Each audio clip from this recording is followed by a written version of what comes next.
Hello, this is Dr. Afsari Usmani, Assistant Professor of Economics, GDC Agraharam, District Sirsila. Today I am going to discuss about the topic budget. The budget topic is a part of the syllabus of a BA second year, and this is an important concept of public finance. So first of all, I'll explain the definition of budget. Budget is a systematic record of the physical proceedings of the government. A budget comprises of three important components. Statement of the first one is statement of the sums required for the conduct of public affairs during the period to which such estimate relates. Second one is a statement showing conditions of treasury in terms of the assets and liabilities. Third one is estimates of the income from loans on the basis of existing provisions. ఇక్కడ budget గురించి చెప్పినప్పుడు first మనం నిర్వచనం గురించి తెలుసుకుందాము. Budget యొక్క నిర్వచనం ఏమిటి అంటే భౌతిక రూపంలో వచ్చే రాబడి మరియు రుణం physical proceedings of the government ప్రభుత్వానికి సంబంధించిన వ్యయ రాబడి యొక్క పట్టికను సూచించేది ఒక సక్రమమైన పద్ధతిలో సాంకేతికమైన పద్ధతిలో సూచించే పట్టికను వ్యయ రాబడి పట్టికను బడ్జెట్ అని అంటారు. బడ్జెట్ యొక్క ముఖ్యమైన విభాగాలు మనం తీసుకున్నప్పుడు ముఖ్యమైన 3 విభాగాల పైన ఆధారపడి ఉంటుంది బడ్జెట్. ఒకటి ఏమిటి అంటే పబ్లిక్ అఫైర్స్, ప్రభుత్వ కార్యకలాపాలు, ఒక నిర్ణీత కాలంలో జరిగే ప్రభుత్వ కార్యకలాపాల యొక్క లెక్కలను సూచించే స్టేట్మెంట్. రెండవది ట్రెజరీ అంటే నిధులు ఎన్ని ఉన్నాయి, అంటే సోర్సెస్ ఏమున్నాయి, వనరులు ఏమున్నాయి, వనరులు మరియు వనరులను సూచించే పట్టిక మరియు స్టేట్మెంట్. వనరులు మరియు రాబడి మరియు వ్యయాలను సూచించే పట్టిక. తర్వాత ఆదాయము, అప్పుల ద్వారా లోన్స్ ద్వారా వచ్చే ఆదాయం యొక్క పట్టిక మరియు లెక్కలు. ఈ 3 ముఖ్యమైన విభాగాలు బడ్జెట్కి సంబంధించినవి అని చెప్పొచ్చు. అయితే ప్రభుత్వ విత్త శాస్త్రంలో బడ్జెట్ యొక్క ప్రాముఖ్యత చాలా ఎక్కువగా ఉంటుంది. కేవలం ప్రభుత్వానికి సంబంధించిన బడ్జెటే కాకుండా ప్రతి ఉత్పత్తి సంస్థలో, ప్రతి పరిశ్రమలో, తర్వాత గృహ రంగంలో, ఒక్కొక్క కుటుంబములో చూసినా కూడా బడ్జెట్ ద్వారానే అన్నీ కూడా జరుగుతాయి. బడ్జెట్ లేనిది సక్రమమైన పద్ధతిలో మాత్రం ఆర్థిక కార్యకలాపాలు జరగవు. ఆర్థిక కార్యకలాపాలు సక్రమంగా జరగాలి అంటే బడ్జెట్ ఉండాలి. బడ్జెట్ లేనిది అసలు వ్యయం ఎంత ఉంది, ఆదాయం ఎక్కడి నుంచి వస్తుంది, ఏ విధంగా ఖర్చు చేయాలి, ప్రణాళిక ఏమిటి, అంచనా ఏమిటి అనేది మనకు కావాలి అంటే బడ్జెట్ అనేది కంపల్సరీగా మనము తెలుసుకోవాల్సి వస్తుంది.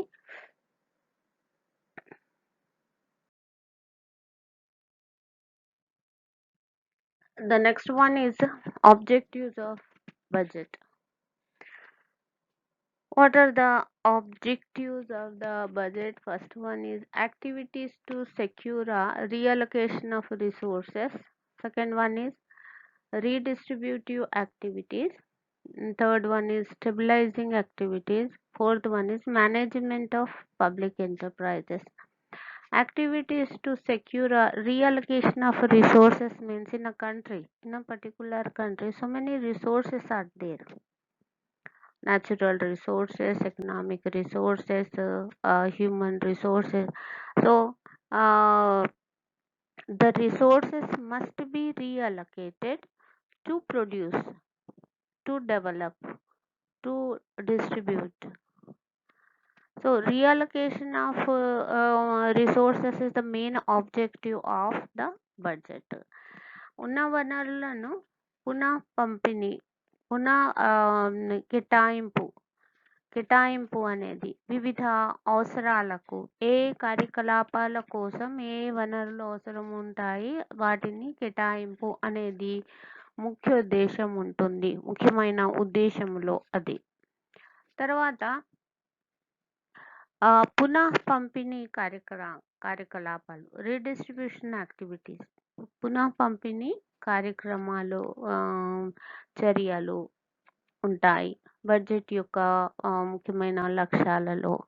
అంటే ఏ రంగాలకు ఏం అవసరం ఉంది, ఏ పద్ధతుల ఏ అవసరాలకు ఎంత కేటాయించాలి అనేది, కేటాయింపు అనేది జరిగిన తర్వాత పంపిణీ అనేది కూడా, వనరుల యొక్క పంపిణీ అనేది కూడా జరగాలి. జరిగినప్పుడే ఒక దేశము అనేది అభివృద్ధి చెందుతుంది. స్టెబిలైజింగ్ యాక్టివిటీస్, స్థిరీకరణ చర్యలు అంటే కేవలం వస్తూత్పత్తి చేయడానికి వనరుల యొక్క కేటాయింపు, బడ్జెట్ తయారు చేయడం అనేది కాదు. ఎలా ఉండాలి? కొనసాగించగలిగే విధంగా ఉండాలి, అప్స్ డౌన్స్ రాకుండా స్థిరమైన స్థితిలో ఉండాలి, సమతౌల్యంలో, ఆర్థిక వ్యవస్థ సమతౌల్యంలో ఉండేటట్లు ఉండాలి. ఇవన్నీ కూడా ముఖ్యమైనవి. Next, management of public enterprises. భారతదేశంలో స్టార్టింగ్ నుంచి 1951 నుంచి చూసిన, అంటే ఆర్థిక ప్రణాళికలు ప్రారంభమైనప్పటి నుంచి ఇప్పటి వరకు మనం చూస్తే ప్రభుత్వం యొక్క పాత్ర చాలా ఉంది. భారీ పెద్ద తరహా మౌలిక పరిశ్రమలన్నీ కూడా పబ్లిక్ సెక్టార్లోనే, పబ్లిక్ రంగంలోనే ఉన్నాయి. తర్వాత పబ్లిక్ సెక్టార్ యూనిట్స్ ఉన్నాయి, పిఎస్యూస్ ఉన్నాయి, ఇనుముకు కర్మాగారాలు, తర్వాత చాలా అంటే భారీ పరిశ్రమలన్నీ కూడా ప్రభుత్వం చేతుల్లోనే ఉంటాయి. కాబట్టి ఈ ప్రభుత్వ రంగంలో ఉన్న యూనిట్లు, సంస్థలన్నీ కూడా వాటి యొక్క నిర్వహణ కూడా ముఖ్య ఉద్దేశం, బడ్జెట్ యొక్క ముఖ్య ఉద్దేశం. సాధారణ నిర్వహణ కూడా ప్రభుత్వం యొక్క బాధ్యత. పబ్లిక్ సెక్టార్లో ఆధీనంలో ఉన్న పరిశ్రమల యొక్క నిర్వహణ కూడా ప్రభుత్వం యొక్క బాధ్యత. ఈ విధంగా బడ్జెట్ అనేది చాలా ముఖ్యమైన పాత్రను వహిస్తుంది ప్రభుత్వ విత్తంలో. ప్రభుత్వ విత్తము యొక్క ప్రాముఖ్యత ఆధునిక యుగంలో చాలా పెరిగిందని చెప్పొచ్చు. ఫర్ ఎగ్జాంపుల్, ప్రాచీన కాలంలో అంటే సాంప్రదాయ అర్థశాస్త్రవేత్తల ప్రకారము మంచి ప్రభుత్వ వ్యయ నియమాలు ఏమిటి అంటే, what is the characteristic of good public expenditure means that must be the narrow one, means the scope must be lessened. తక్కువ పరిధి అనేది చాలా తక్కువగా ఉండాలి, ఎక్కువ ప్రభుత్వ వ్యయం ఉండకూడదు అనేది నియమము ఉంటుండే. కానీ కాలానుగుణంగా ఆర్థిక అభివృద్ధి జరుగుతూ ఉంటే ప్రభుత్వ వ్యయం అనేది పెరగాలి. ప్రభుత్వ వ్యయం ఆర్థికాభివృద్ధి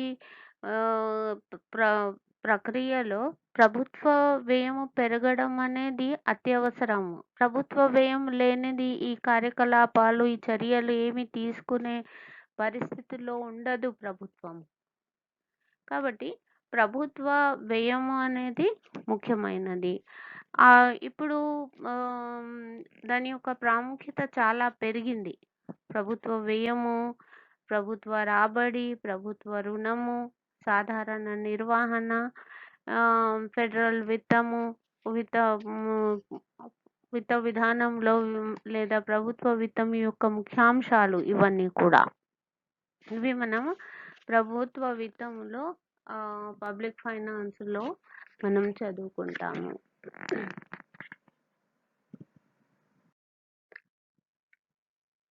next, what is the classification of budget?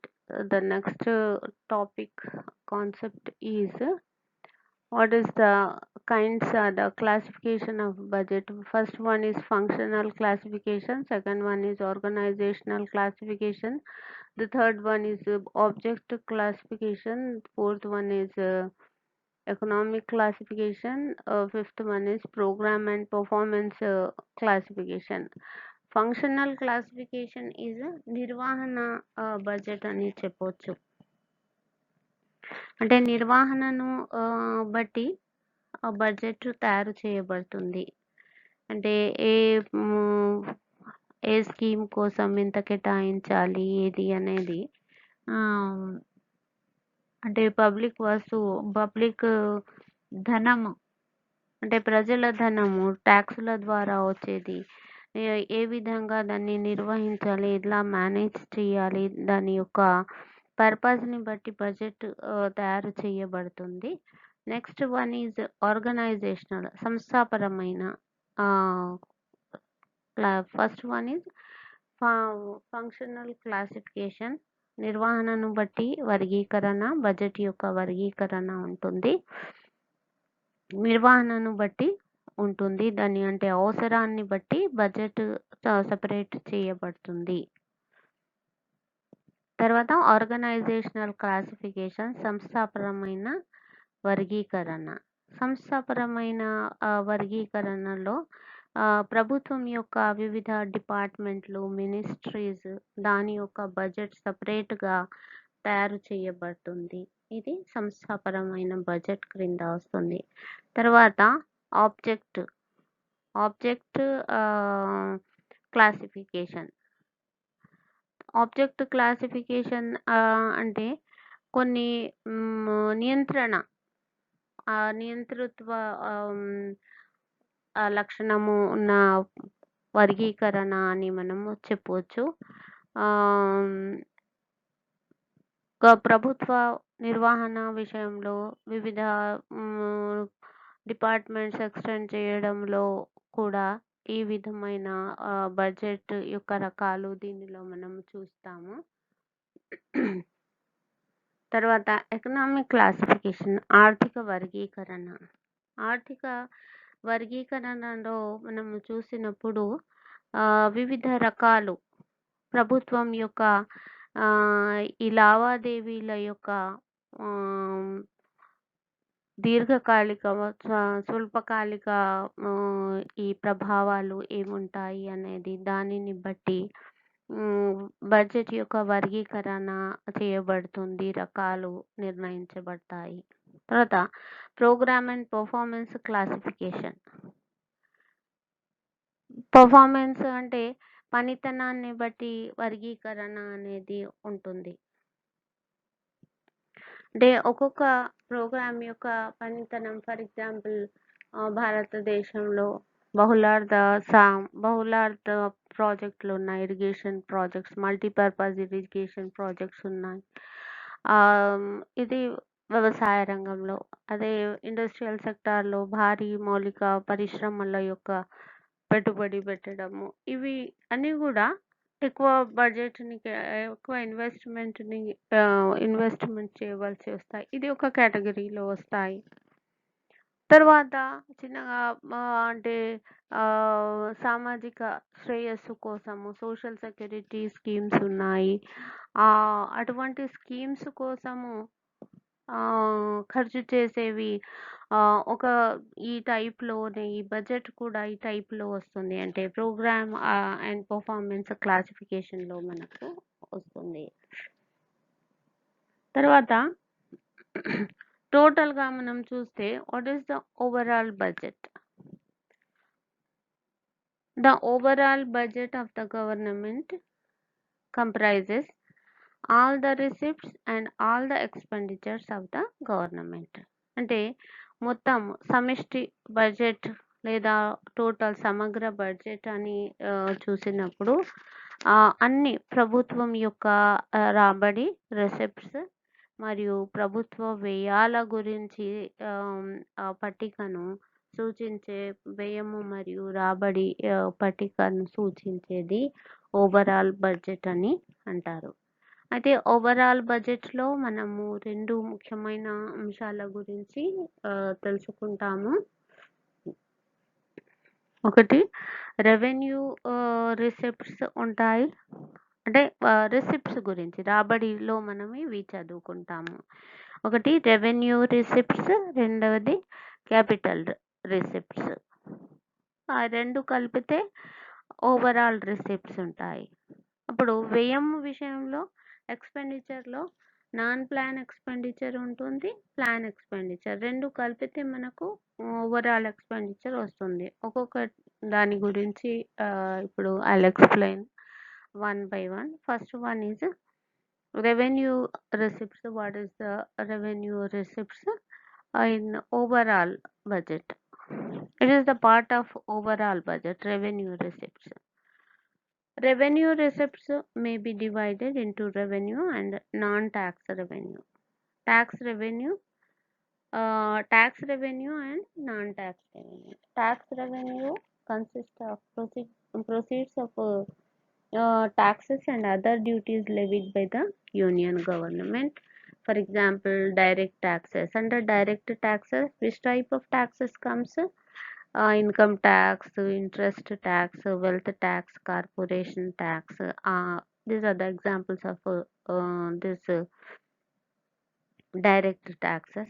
Whereas indirect taxes are, some examples of indirect taxes are custom duties, excise duties, sales tax, service tax, all levied on the goods and services. So some examples of direct and indirect taxes of the union government are union government taxes, direct and indirect total. Corporation tax, income tax, customers duty, union excise duties. So, and the second one is non-tax revenue. What are the sources of non-tax revenue in overall budget? All other revenue receipts, they may be following: interest receipts, dividends and profits, and external grants. So this all comes under revenue receipts. Whereas in capital receipts, the capital receipts are recoveries of loan, market borrowings and other loans, external assistance, disinvestment. The main item of capital receipts are loans raised by the government from the public, borrowings from the government, from the RBI and other parties through the sale of treasury bills, loans received uh, from foreign governments and bodies, recoveries of loans granted to states and union territories, government and other parties, small savings and deposits in the public provident fund, etc. So this all are revenue receipts, revenue receipt and capital receipt. Whereas the overall receipts means A plus B. A plus B are revenue A is revenue receipts, B is capital receipts. Whereas in non expenditure side, in the budget, in overall budget, expenditure, under expenditure, expenditure is categorized as two: non-plan expenditure and plan expenditure. Whereas in the non-plan expenditure, one is revenue expenditure. Revenue expenditure is the expenditure incurred for the normal running of government departments and provisions of various services, interest charges and debt incurred by the government, subsidies, etc.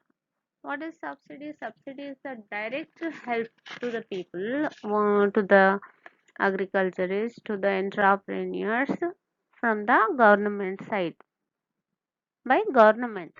The direct help, cash help, the help in the form of money to the agriculturists and entrepreneurs or uh, anyone producer.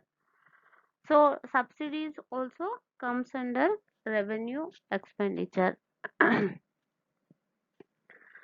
Next one is capital expenditure. Capital expenditure consists mainly of expenditure on acquisition of assets like land, machinery, equipment, investment in shares, etc., and loans and advances granted by the central government to state and union territory governments, government companies, corporations, and other parties. Next item is in expenditure side, the budget in expenditure side, plan expenditure.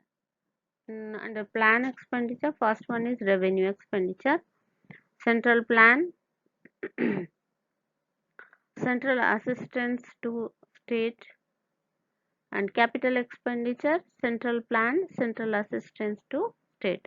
So overall expenditure is equal to non-plan expenditure plus plan expenditure. Plan and non-plan is equal to overall expenditure.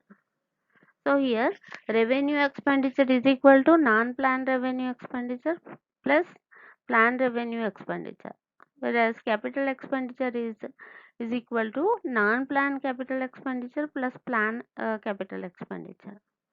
So when we discuss about the plan, we have to know about compulsorily discuss or know about what is the balanced surplus budget, surplus budget, and deficit budget. First, surplus budget. If the receipts of the government are more than its expenditure, the government will be said to have a surplus budget.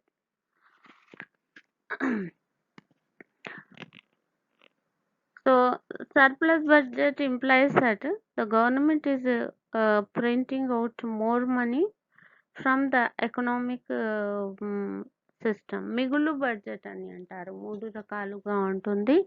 ఒకటి మిగులు budget, తర్వాత సమతౌల్య budget, తర్వాత లోటు budget అని ఉంటుంది. అయితే రాబడి కంటే ప్రభుత్వ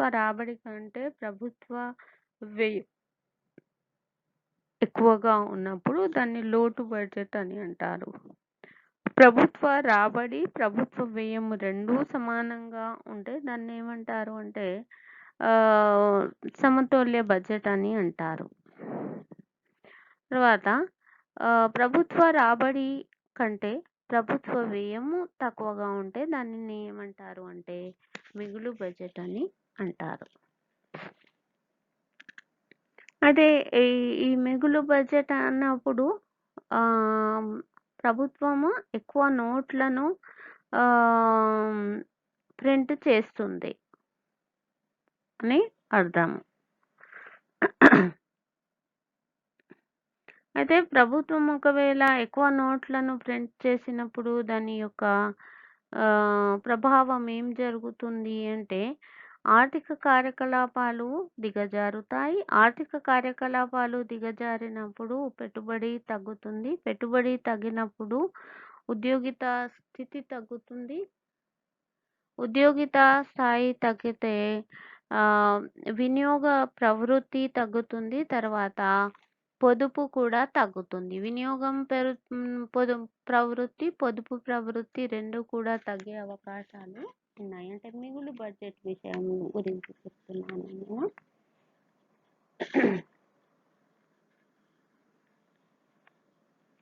next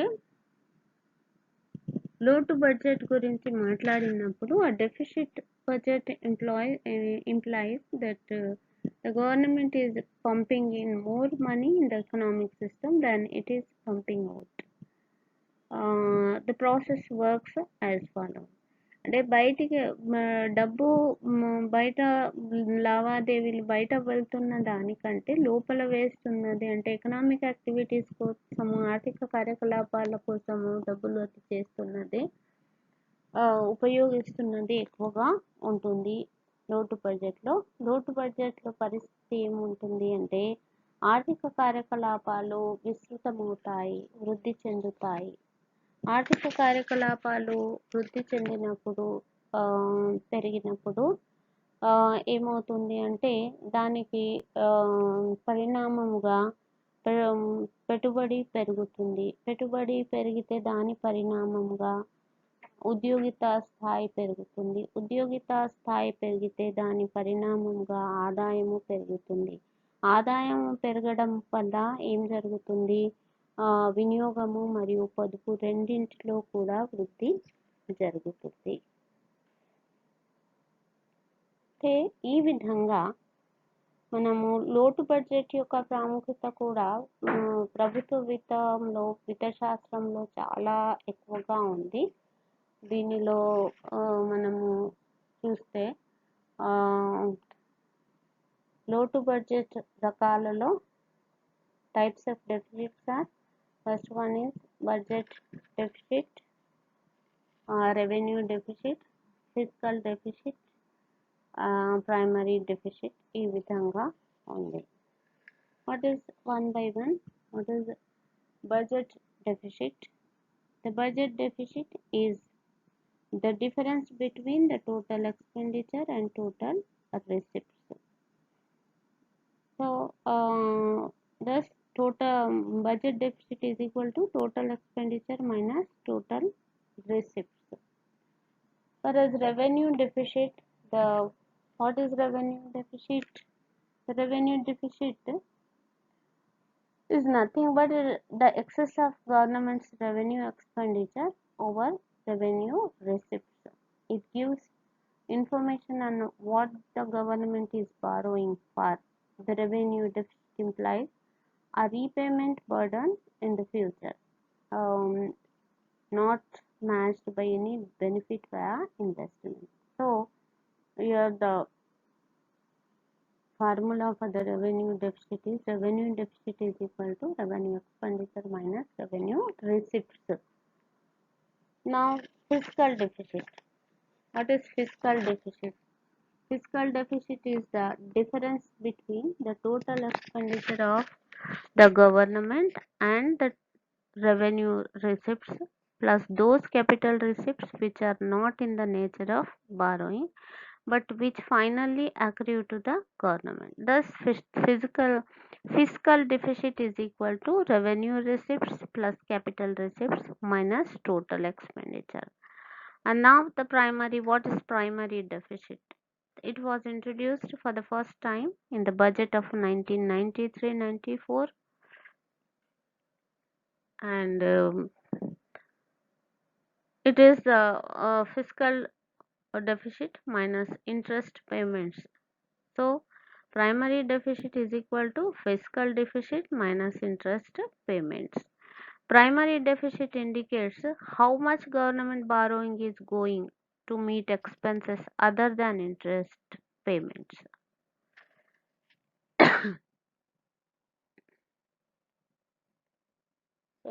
While discussing about this, so many types of budgets, we have to know about what is zero-based budgeting. It is an important concept. What is zero-based budgeting? The chief idea in this concept is that for drawing up a budget, the existing level of expenditure should not be taken for granted but should be critically examined. అంటే విమర్శనాత్మకంగా చూస్తూ దానికోసము బడ్జెట్ను కేటాయించడము అనేది దేనికైనా ఒక కార్యక్రమం కోసము చేస్తే. In other words, while evaluating every program, the government must not think in terms of increase or decrease in spending but start from a zero base so that it must be justified. Firstly, zero based budgeting requires the evaluation and judgment on each item of expenditure and its merit and desirabilities. So what are the basic features? ముఖ్యమైన లక్షణాలు ఏమున్నాయి zero based budget? Basic features are examination of programs at various levels of resources allocation and performance, objectives to be formulated by each agency. Third one is activities of each agency to be converted into decision packages showing performance at various resources. Fourth one is decision packages to be evaluated and arranged at level of management in the ranking order, which enables the agencies to define the minimum efforts and to indicate the incremental level of effect above the minimum of each program. ZBB or the zero based budgeting is the rational budgeting. It is an emerging process.